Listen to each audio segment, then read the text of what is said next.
All right. Welcome back to my my podcast, which is really just an excuse for me to have conversations with interesting people I admire. Natural Awakening, and today the guest is Chelsey Fasano, student at Columbia University, practitioner of Tantra, and maybe I'll turn it over to Chelsey. Just say a few words about yourself, who you are, what you do. Hi everyone, I'm Chelsey. Who I am and what I do. I currently study neuroscience and psychology at Columbia and attempt to conduct interesting research on meditation and yogic sexual practices and study religion and neuroscience, and also attempt to continue to do my own practice in the process of that, which is challenging at times. And I also work in sex education on the side. So I have kind of this trifecta of areas that I study, which is human sexuality, spirituality, and neuroscience. And I'm very interested in the middle of the intersection between those three things and how that works in a human life. All right. Great intro. Um, Maybe we could just start off with a little bit of your bio background. Why would you be interested in these sorts of things? If as much as you're willing to share, where were you born? If you want to share some details about your early life, what brought you to practice, and then further on from that, why are you studying these things now? Well, I was born and raised in the San Francisco Bay Area. So I think I was in a very unique position to be part of a very specific subculture that meditation and spirituality was just a part of the dialogue. So, my parents had books floating around by Eckhart Tolle when I was a kid, and um, it's sort of saturated over there with that sort of thinking and orientation. And uh, Spirit Rock, which was founded by Jack Kornfield, is in Marin, which is, an hour's drive away. And I think that's part of why that's the case, is that it's sort of uh, epicenter of some of the first transmissions from Asia kind of landed nearby me. So I really think that's a big part of why I ended up getting involved in it. Um, and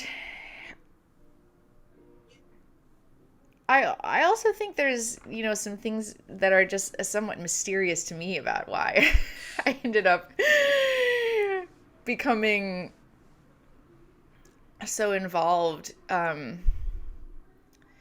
My very first experience where I went to a day long meditation retreat at Spirit Rock, uh, I just sort of happened to have a really profound experience that altered my sense of myself in the world substantially enough that I was hooked. And I actually think a lot about why and how that occurs for some people and not others. In terms of mindfulness and meditation as interventions and how that works or doesn't work and who gets involved and who doesn't. Are there neurological reasons why some people are more drawn to this kind of thing, or their personality traits, or what causes that sort of initial experience to occur whereby someone decides that this is something I should really pursue. So I think, that's sort of vague, but why and how I got involved, I think the simple answer is I just started young. And, you know, okay, so a lot of money goes into, boy bands because they're really appealing to teenage girls, right? There's like that teenage girl fervor where it's like, there's almost no other, kind of human that can like have that intensity of like devotion and love and like ecstasy and just, intense emotion about something that's like So I was a teenage girl that happened to have that energy and just happened to devote it to this thing that I found that I liked and did it for a number of years. And then kind of the rest is history, I would say. Um, and the reason why I'm studying it now,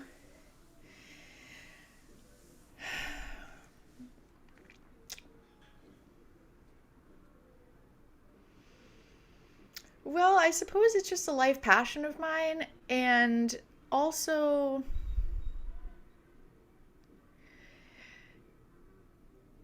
I I somehow think it might help people in a way that maybe other things can't. So,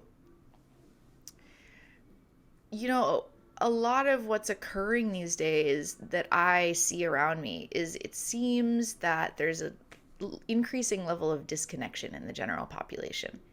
And a lot of people I know who are in clinical practice and so on agree with me. They say that people seem to be suffering more and more.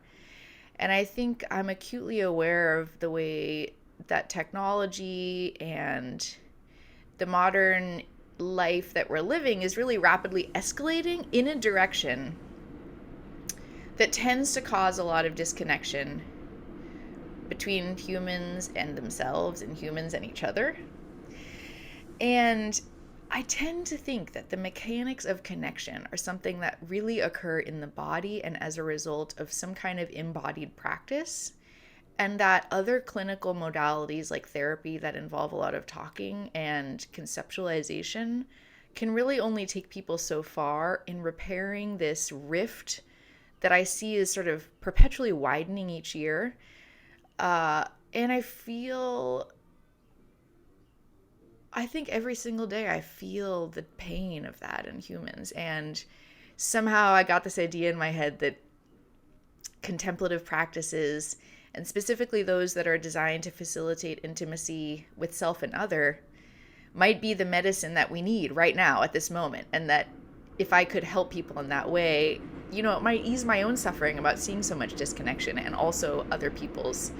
And so that motivates me deeply in ways that are extremely profound for me and motivate a lot of this insane stuff I do about obsessing over all of this weird academic research and things of that nature. So I don't know, is that a good answer? Yeah. Yeah. Okay. What there were a lot of themes in what you've already said, but I suppose picking up on the central one, this like rift, this disconnection between self and world, self and other, and then tying that back to your own personal story of that first experience you had of an alteration in the sense of yourself and the world. And I'm wondering if maybe you could explicitly tie those two together. Uh, Maybe by if you're comfortable sharing more detail about that experience and why it was so meaningful. Yeah, I mean, I'm definitely comfortable sharing. It was I was around 16 or 17. I can never really remember the exact year, but I was in high school. And I was doing a walking meditation on the hills of the Spirit Rock Meditation Center.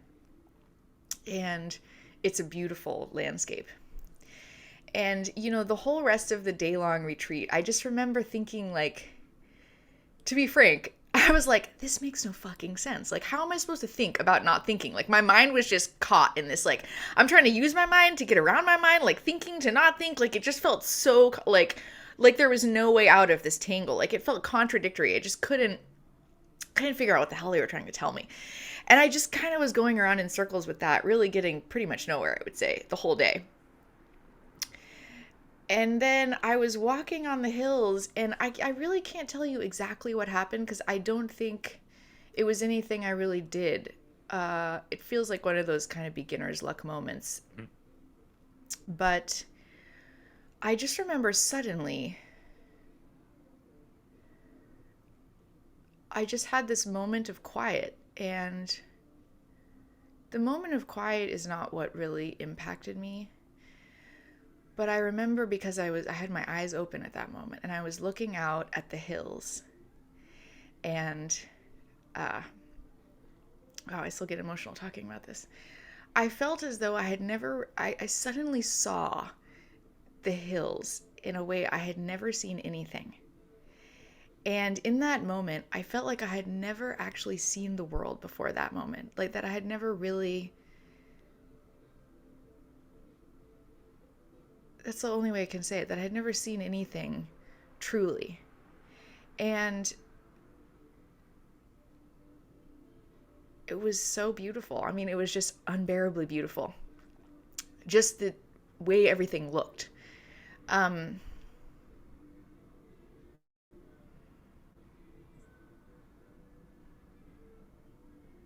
and, you know, I mean, people talk about this a lot, and I think it's sort of a trope at this point almost, but I was acutely aware that there had been a sort of veil over my eyes for every single second I had been alive before that moment. And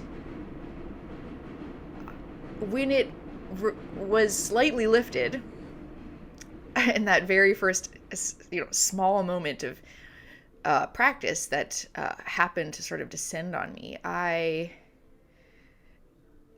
was just deeply, deeply moved by just the absolute beauty of just what was in front of my eyes.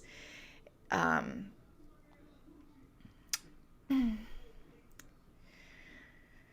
so, how does that relate to intimacy? I think for me, that is intimacy. And I think that is what happens when we're intimate with ourselves and we see our own uh, bodily sensations and even our thoughts and our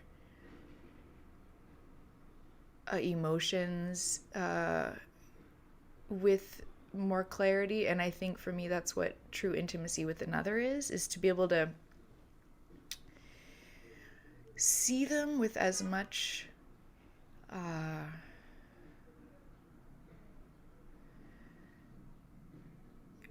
trying to say the right word right now, see them with as much vividness and nuance as possible, to really see them exquisitely.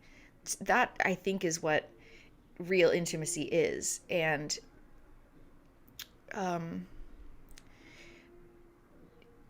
seeing ourselves in the world and the other as a continual process of becoming. And so I suppose that's why I often think of real intimacy as being kind of divorced from, a form of psychoanalysis, which I think is very useful, by the way, and important to go through the mind and really comb through it and understand it. But to me, real intimacy is direct and and immediate, very immediate. And so that is what really interests me, is how to bring that into therapy, how to bring that into culture at large, how to bring that into, anything I can, basically. Um, because I have this crazy belief that if everyone could have that, or even have a moment of that, if we could give every single person on earth some moment exactly of a variety of what I experienced at that age, that I just somehow believe that would change everything. And I think that sounds completely nuts and totally idealistic. And yet, I still can't let go of the idea. I mean, it doesn't sound so nuts and idealistic to me. But then again, I'm also someone who has this overriding obsession that's completely taken over his life. So yeah, I'm in the same boat. I get it. Um, there's something interesting. I kind of latched on to one of the words you used, immediate, as in literally not mediated in perception. Like there's no intermediary. There's no separation, and it sounds like the experience you had was just the vividness, the beauty that was coming through. And it's at 16 that's so wonderful, and it sounds like it's had a good influence on the rest of your life. I'm curious, again, if you're willing to share what you said. You kind of pursued it with that kind of devotion, a characteristic of teenage girls. What how did that manifest? Did you find a teacher? Did you find a tradition? Did you immerse yourself in that way, or what did that look like? Hmm. Yeah, I mean, I just started to do as much practice as I could at Spirit Rock, and then I found a bunch of other teachers, and it led me on this massive sort of quest, which altered the course of my life. And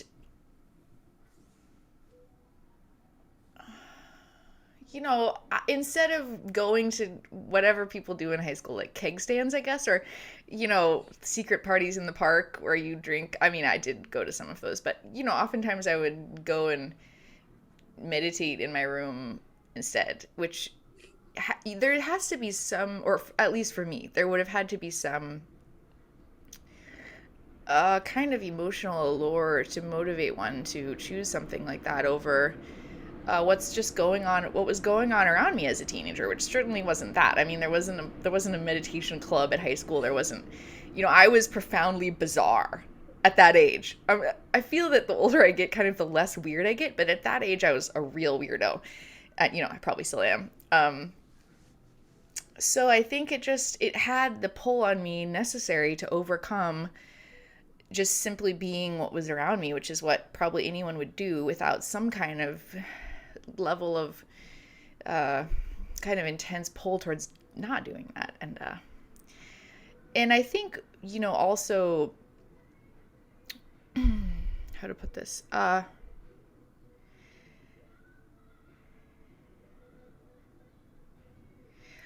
think a lot about flavors of practice, sort of, and I think often that, just like anything else, we often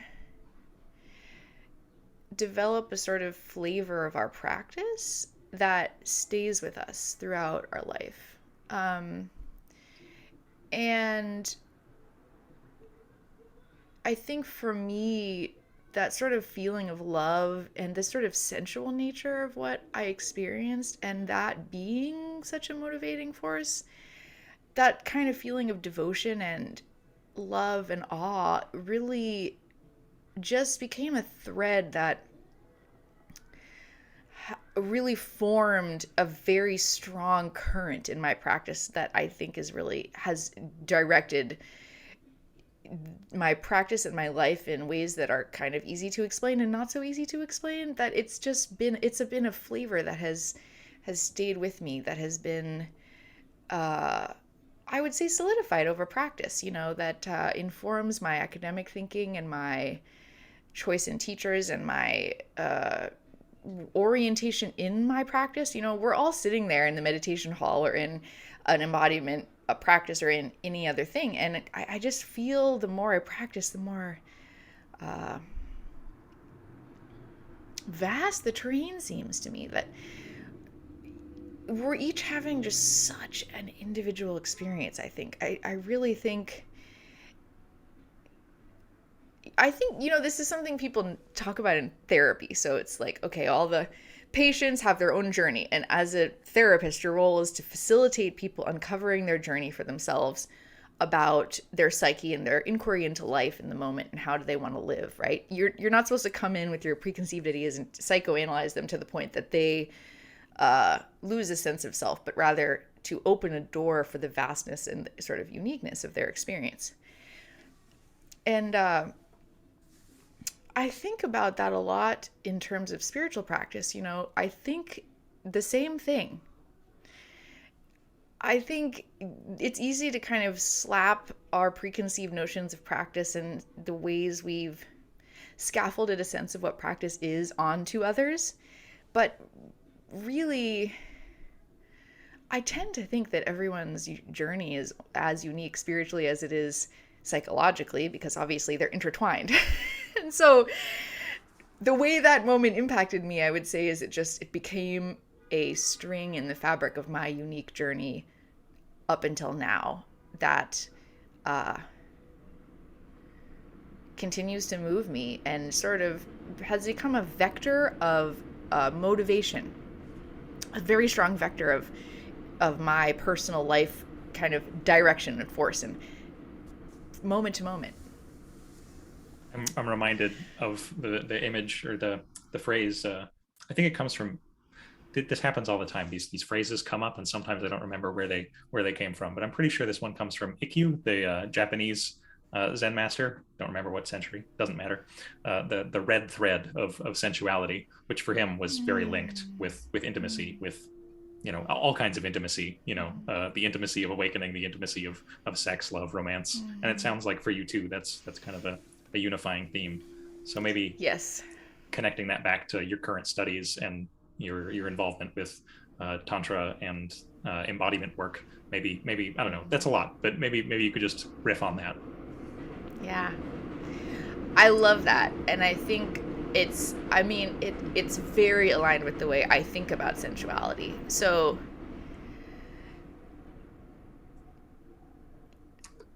for me, and I think it's possible for others to experience this as well, and obviously, as you said, this great master felt this way too, that there's a sensuality.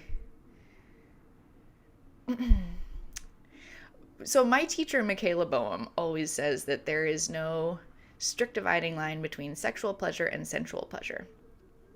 And I think this is a very foreign idea to a lot of people because in our culture, we have this very specific relationship to sexuality that seems to almost bracket it into its own domain. And I think there's a reason for that. Obviously, it has a power that's very unique. But really, there is also something about sensuality that can be really just thought of as an intimacy with the senses themselves. And that's the way I think about it. And that's what, it kind of lights my heart up is the intimacy with the senses that is awakening and that is also in lovemaking and that is also in a mountain and that is also, available every single minute. And for me is one of the primary vehicles of contact between one soul and another is that intimacy with the senses. So when I think of sensuality, I think about it as a channel through which contact can be truly made with God or awakening or the self or another or a mountain or anything. And that vehicle is very important to me. Yeah. So I love it. I love that quote. And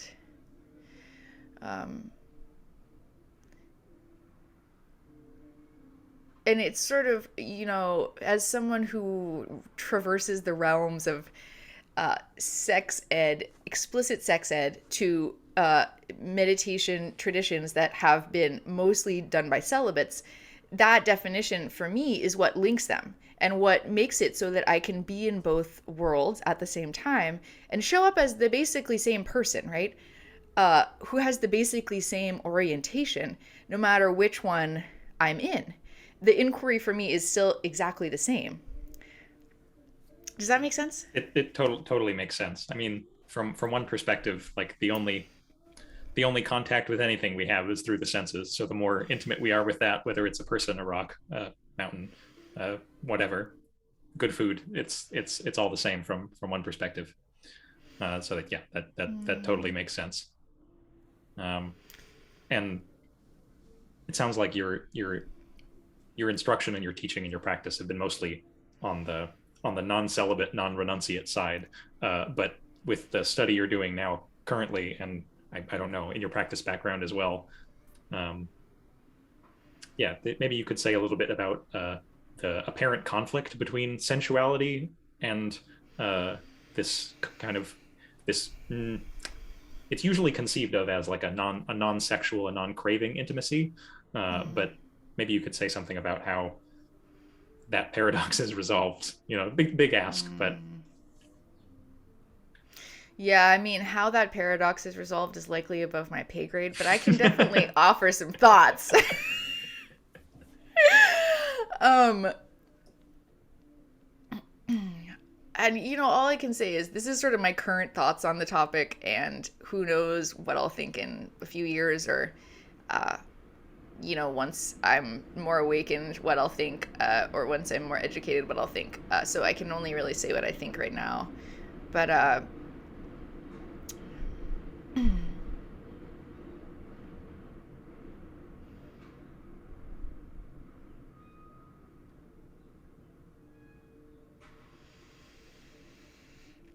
well, first of all, I want to sort of acknowledge that there is uh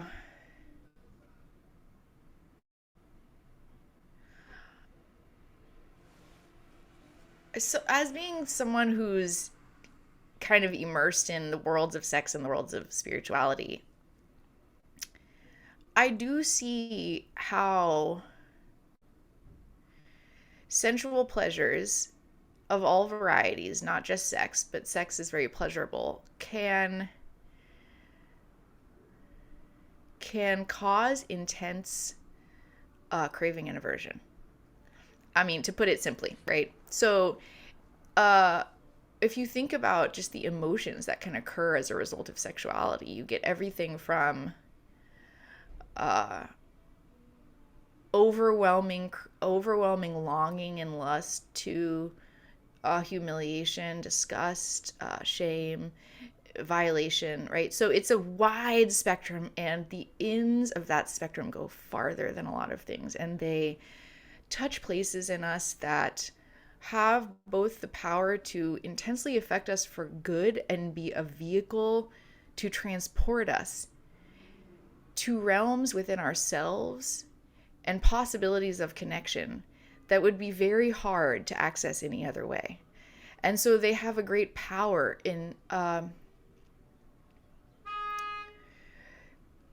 one of the sort of interpretations of the word yoga, and I'm not a scholar of these terms, but one of them that I've heard is that it can mean to yoke, and that definition came from the Indo-Aryan people and their riding of horses, and that they were transporting themselves and yoking their means of transport.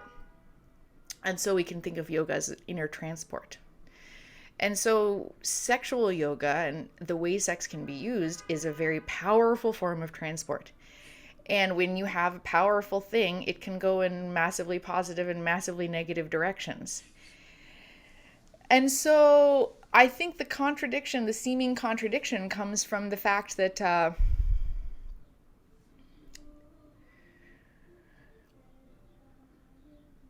those things can be distracting and destabilizing and cause a lot of harm and be very powerful in ways that are take us away from intimacy and love and our ethics and our values and all of those things, just as much as they can be powerful things that take us towards them. And so, I'm not so much in the camp of the sex is inherently positive. I think it's just powerful and can be many things. And so I think that, is the basic answer as from where I stand is like, it's the same really with many other things like money and power in all of its forms, even beauty, even good, really wonderful things that inspiration, powerful spiritual teachers who have the ability to transport their students from location to location, anything that has that kind of transformative power is always loaded with which direction will you do the transportation in. So I think that's the kind of contradiction, and how to tie them together, I suppose, as the next question. Again, a little above my pay grade, but from what I can tell, I think there's a lot of ways, frankly.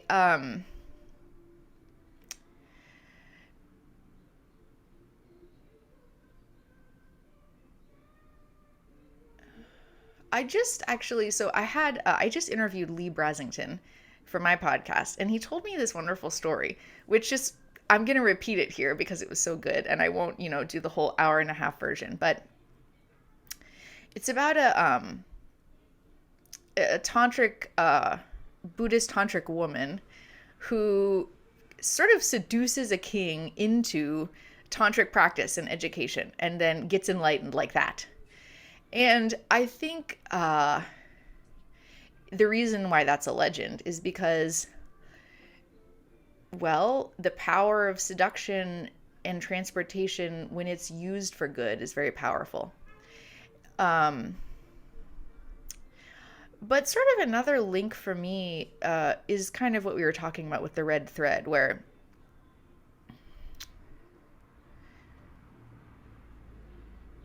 actually I'm trying to kind of articulate what I'm saying so I say it correctly.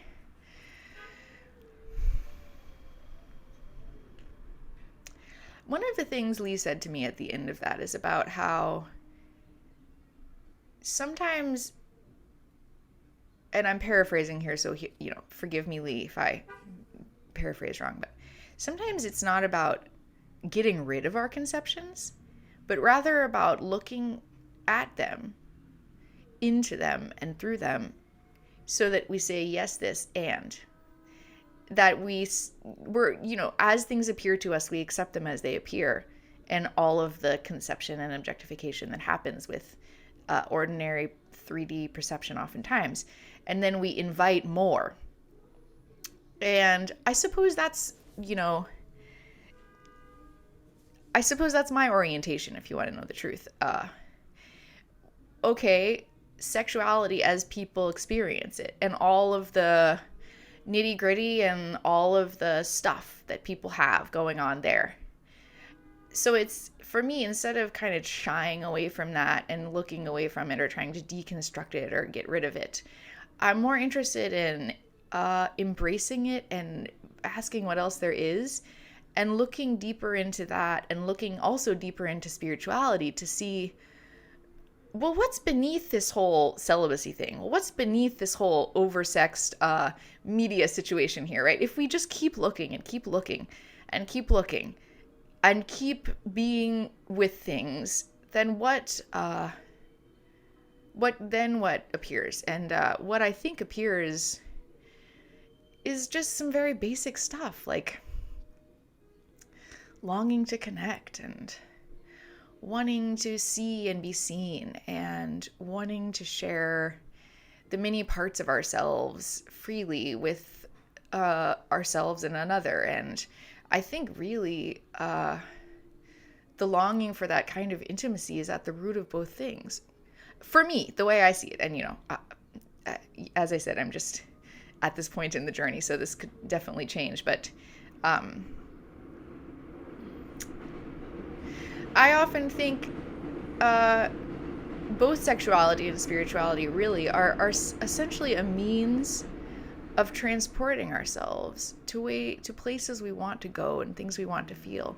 And that those places we want to go in ourselves and in the world and with others are often motivated by just the very same basic human motivations, like escape pain, alleviate suffering, find intimacy, contact something real, and yeah. Going on from that, like this is all very interesting and rich territory for me personally, having had a kind of celibate renunciate period, though I never fully ordained, and now I'm married, and just so many points of connection in my own personal history and practice, and the contrast between, well, sexuality, maybe it's not inherently harmful, but it's so complicated and messy, it's really just best to kind of discard it, which I was on board with for a while. Not so much anymore. Yeah, and I don't think that's a bad decision. I mean, I really don't have any particular ideas, to be frank, about what should be done for each individual about that. So I totally think that's the right choice for some people. Absolutely. And as you've said, the like motivations behind sexuality, or and the way I kind of see it now, all of these harmful behaviors around sex, around craving for food or money or power or fame, they're all kind of distorted reflections of actually quite wholesome needs around nurturing and connection that through conditioning have been just covered over and distorted. And it's tragic, just really, really tragic. Um, Yeah, I totally agree. I tend to think of it along the same lines that there's some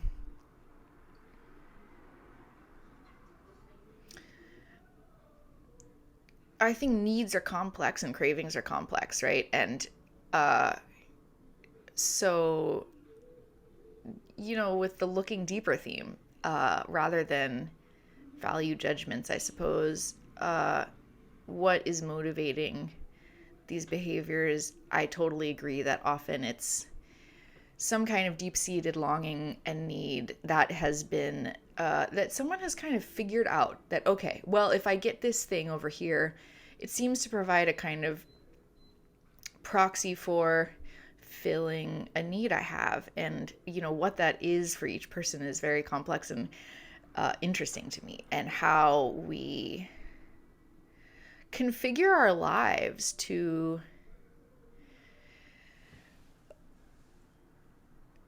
create feeling states that are important to us, and what those are for each individual, and those sort of unique configurations that people figure out how to kind of collage together to create a self and create a life that feels okay and feels worthwhile and makes meaning for them and makes enough positive affect to get through the day.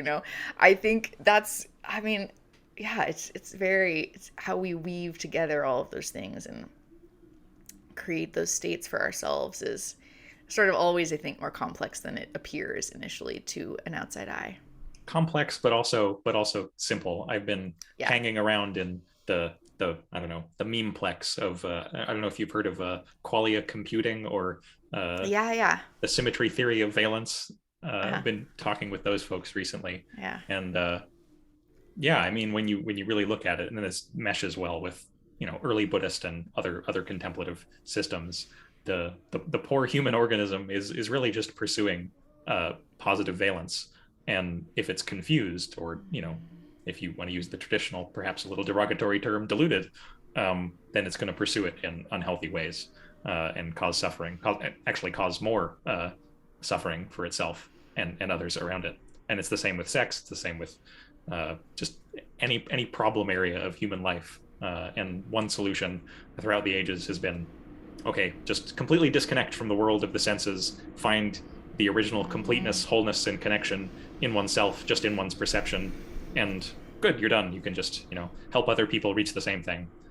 But there's this alternative, and I think historically later development, you probably know more about this than me about the development of Tantra, but this later, in Buddhism, it would be like a later turning of the wheel of using, as you said, using sex, using desire actually as a vehicle to return to the connection that's always already there.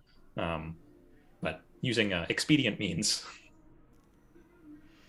Yeah, I mean, the history of Tantra is very interesting and something I've been studying lately. And I think the origins of it are definitely fascinating. And of course, they occurred really, the first evidence we have of them is in the first millennia. And of course, who knows what was happening before writing, you know? So it's hard to really trace and track, because what happens really, at least as far as I know, and I'm not a religious scholar, but this is my understanding, is that uh, the origins of it kind of fade into obscurity in a certain sense. So we know that, well, it's sort of agreed upon academically for the most part that Hindu sects were the first tantrics, and that Buddhists kind of adopted a lot of the practices that Shaivist and Shakta Hindu yogis were practicing. But those sects were it's not one stream, it's kind of mini streams. And when we think about the way society was structured back then, we didn't have this sort of centralized uh, spread of ideas. We had different people living in different villages and areas, and developing and innovating their own practices. And there's also what scholars call the socio-religious substrate pre-Vedic socio-religious substrate, which is a very vague term, but it sort of means like everything besides the stuff that was written down that we kind of don't know what was going on. And Nice you know, filler phrase there. Yeah. right. Well, I mean, I'm not trying to denigrate scholars because I love the tantric scholars. I don't know them personally, but I love them from afar because I just love them. I mean, their work is really wonderful. But so there's this idea that there was a lot of people doing spiritual practice in sort of what you could think of as sort of indigenous people, right? And were there people who were using their relationship to the body and the earth and sexuality and sensuality as a means of communion with the divine? I think there's certainly an argument for yes. And I think there's certainly an argument for that a lot of these people were actually women and that there were female tantrics doing their own thing that maybe got their practices from just the way things might have been done pre-Vedic, society in the Indus Valley civilization, and so on and so forth. So, where did this stuff come from? Was it advent by a bunch of male monastics? Was it maybe more complicated? It's an interesting question. I don't have the answer. But, so, okay. For embodied sexual practices with communion with bodies and nature, I wouldn't look to celibate male monastics as the genesis, if I'm honest. So Shaman Hatley, well, you probably can't read this. Shaman Hatley, University of Massachusetts, Sisters and Consorts, Adepts and Goddesses, Representations of Women in the Brahma Yamala. So, I mean, he goes through, and there's certainly evidence that there were all female tantric lineages of women living off in nature, and the male tantrics were sort of seeking them out to try to get practices and initiations. That's at least what the men were writing down. Do we have evidence that, they also wrote down that they could create lightning from mantras. So when you look at this stuff, it's a little bit sort of magic, and the relationship to magic and to spells and that is really actually quite a big part of Tantra. And so were there really these women? Were they, magical sort of Dakini Yogini type figures that weren't real women? I mean, who knows? But they did write that all of these female tantrics were off doing their own thing.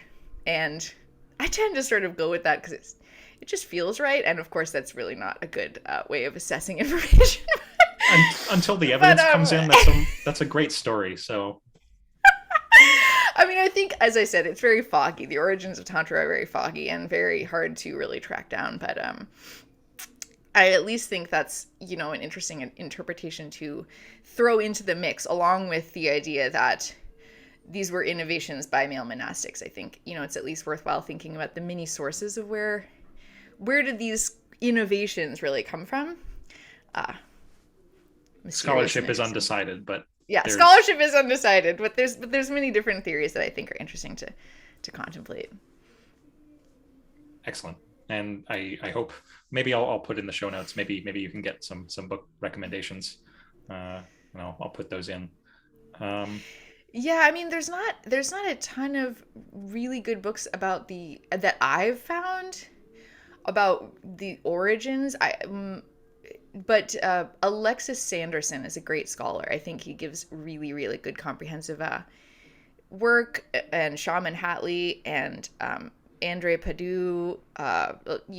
There's a number of really great scholars that are kind of examining these very nerdy aspects of practice that I'm very fascinated by. All right, maybe bringing it from the historical to the modern context. For people living their lives, they're busy. Most of the people listening to this probably are not, living monastically. What you're a sex educator, and you're learning about scholarship around Tantra. It seems from everything we've talked about already, this seems actually quite relevant to most people's lives who are disconnected. Hopefully you're not listening to this. Hopefully you're not disconnected. You have, all the connection that you could dream of. But between sex and spiritual practice, what are resources? What are practical ways for people to engage in these themes to find communion, to find however they frame it to themselves, the divine God awakening through their engagement with the senses. I think for most people, I know, for me in the past, it's been the case that there's like a tortured relationship with sensuality, with sex, that doesn't actually feel wholesome or nourishing. Maybe you could say a little bit about what the movement from where most people may be to a more I hesitate to use the word enlightened experience of sensuality and sexuality.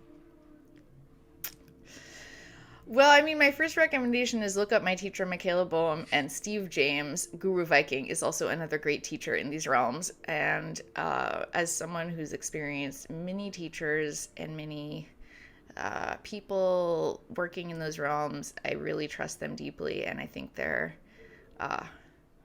very, very not only well-intentioned, but just good at teaching. There's a skill of teaching that's sort of the transmission aspect, or the sort of personality aspect, and the intentions and the integrity. And then there's the part where you just give good instructions. You know how to, if you're a painting teacher, you know how to teach people all the brushstrokes and how to actually get them to really go through and learn the basic skills that they would need to make a painting. So I think Michaela and Steve are very good at that. And let's see. I mean, you feel free to plug yourself here. I know you have like courses. Oh no, I mean, I sort of, I like plugging my teachers better than I like plugging myself.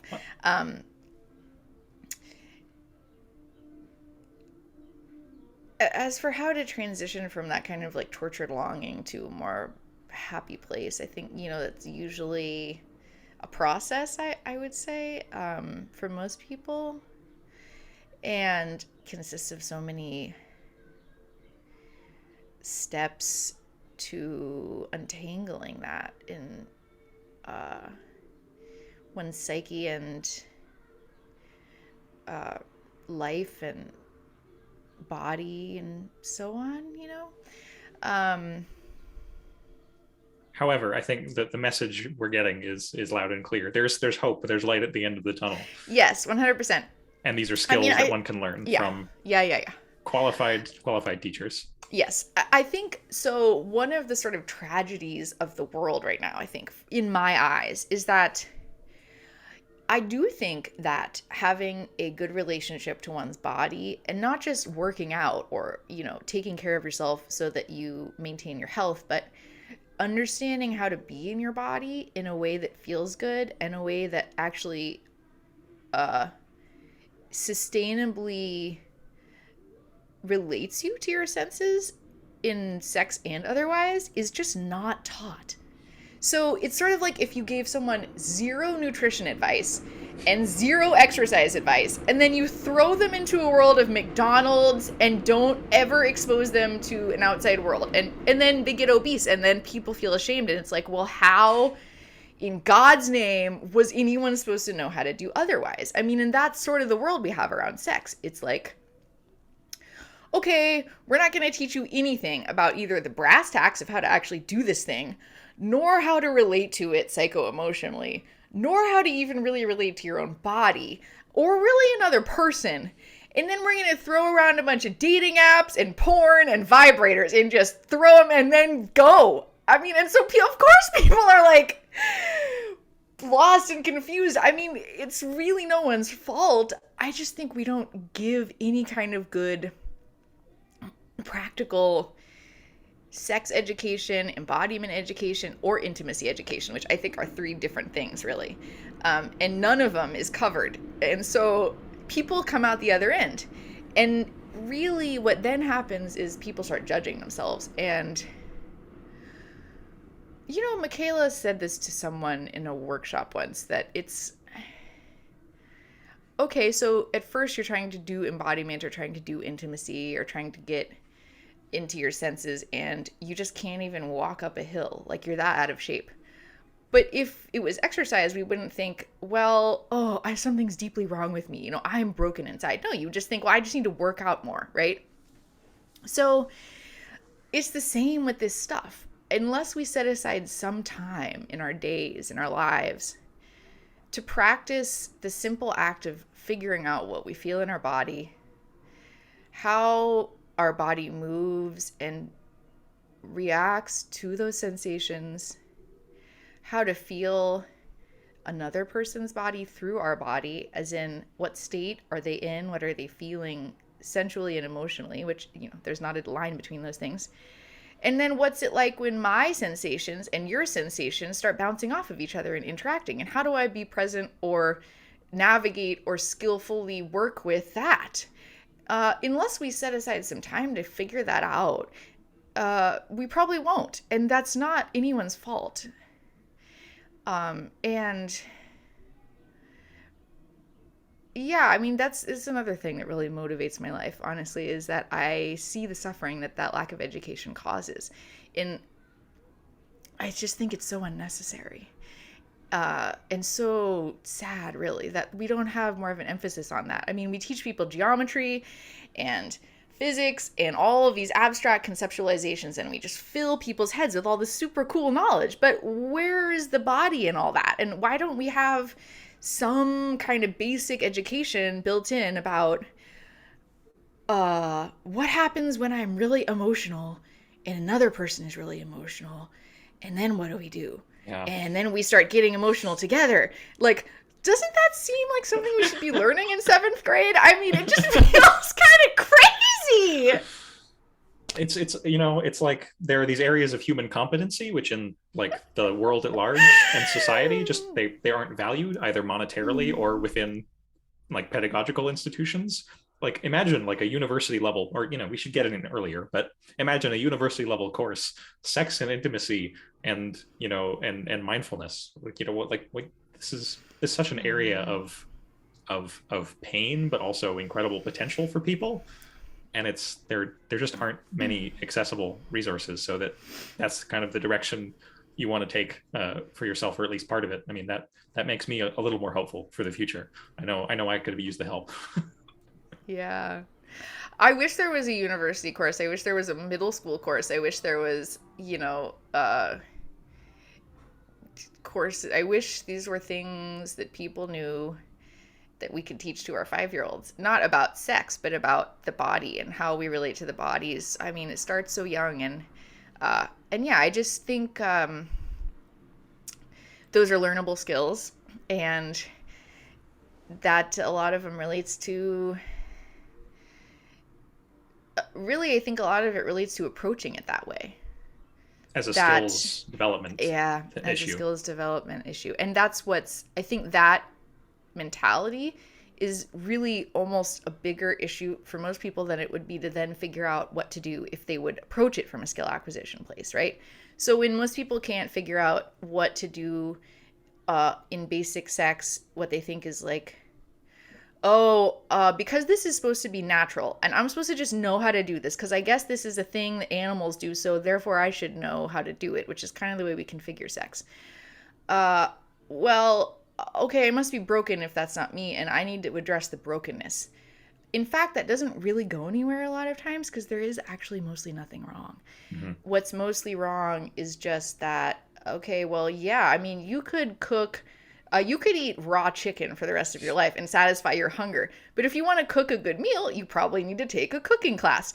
And you don't need to just go into the kitchen alone and try to go in there and figure out how to work this burner and what do I do with this chicken. And I mean, you would just make so many mistakes, right? Or like riding a bike. Okay, go by yourself into a place with a bike. No one can tell you how to do this. You have to just, if at the most, you can maybe read a book which shows you a bike. But no one's going to hold you up and like help you figure out how to get going on it. You won't see anyone else riding a bike. And if you do, it's someone riding some sort of high-powered motorcycle, like in porn, right? Something totally unrealistic. And then you're just trying to figure out how to get going on this little bicycle.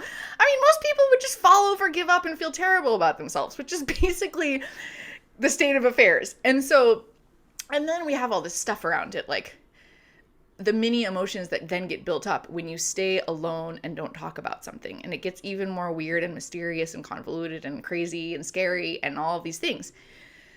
So what is my message here? Just Yeah. I wish there was more people breaking this stuff down in just a very matter of fact way that's not loaded with their own stuff and their own agendas. Well, of course, I have mine. I've stated them. So everyone has their agenda, but I just think sort of matter of fact instructions in all of these realms is the important part. And it starts with the thing we started this whole podcast out with, which is just knowing how your own five senses are communicating to you. That fundamental thing is the basic skill set underlying every single thing. And it's funny how once people start to feel that, a lot of the other natural stuff starts to kind of work itself out, because your body knows what another body is feeling naturally. That's the way we're wired neurologically. So once you start, the more you feel yourself, the more you can feel someone else. And the more you practice feeling that, the more you start to experiment with how to navigate that in ways that create positive experiences for everyone. So intimacy with the five senses, yeah, I think it's very important and a big passion of mine. Right. So sex, spirituality, not that different in the end, and it's all skills based. It's learnable, it's teachable. There's cause for despair for lots of reasons, but these aren't one of some of them. Yeah.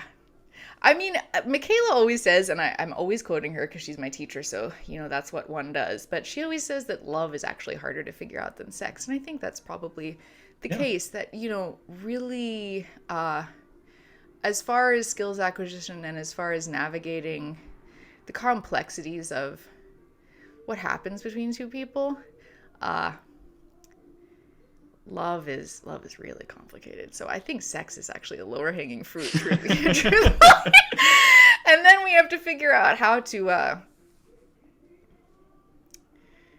love ourselves and another human being when so much of life is so painful. Is that, that's kind of what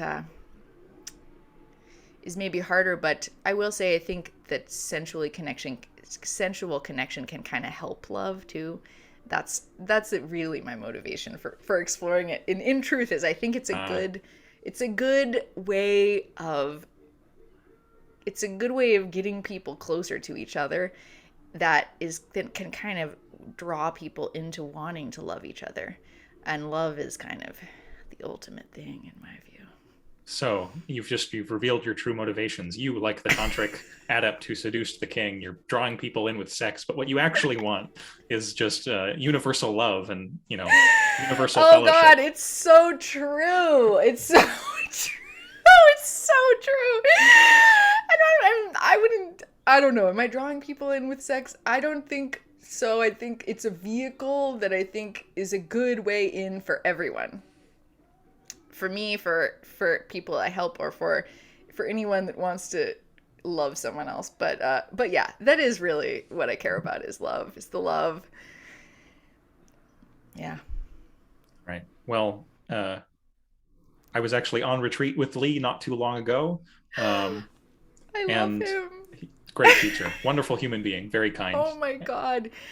And he concluded, as I'll try to conclude the podcast with poor paraphrase, but it's the funny thing about love. The more you give, the more there is.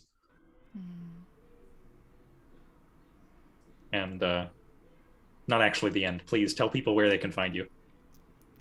Oh, chelseafasano.com. I think that's my main place to be found. I can also regularly be found on the Guru Viking podcast, talking with Shinzen and Jay, and being the sort of voice of a lot of these things in the conversation about connection, embodiment, pleasure, and the deep possibilities of intimacy with self and other. And I love that conversation. So I think that's another good way to learn more. Yeah. Excellent. And excellent podcast series. Highly recommended. One of my favorite things on the internet. And as well, your own podcast, Orthogonal. People can find that on your website. I suppose there's links there. Yeah, it's on my website. It's on Spotify, I think. forgetting the name of that website. Spotify, yeah, Uh-huh. Spotify. And yeah, there's some really cool people on there. Neuroscientists of sexuality, some people who teach about sexual skill acquisition, some some psychedelic researchers, some neuroscientists, some spiritual teachers. It's kind of the Chelsey, the weird Chelsey mix of stuff that I like, and I sort of have no shame about just putting it all on one podcast. So if you don't like one, you just have to kind of skip around. If it's too neuroscience heavy, find the next one and go to your area of interest. But I think there's a lot of really cool people on there to listen to talk about these things in a much more eloquent way than I can. Well, thanks so much, Chelsey. It's been a real pleasure. Thank you. Thank you for having me. This was delightful. All right. Thanks so much.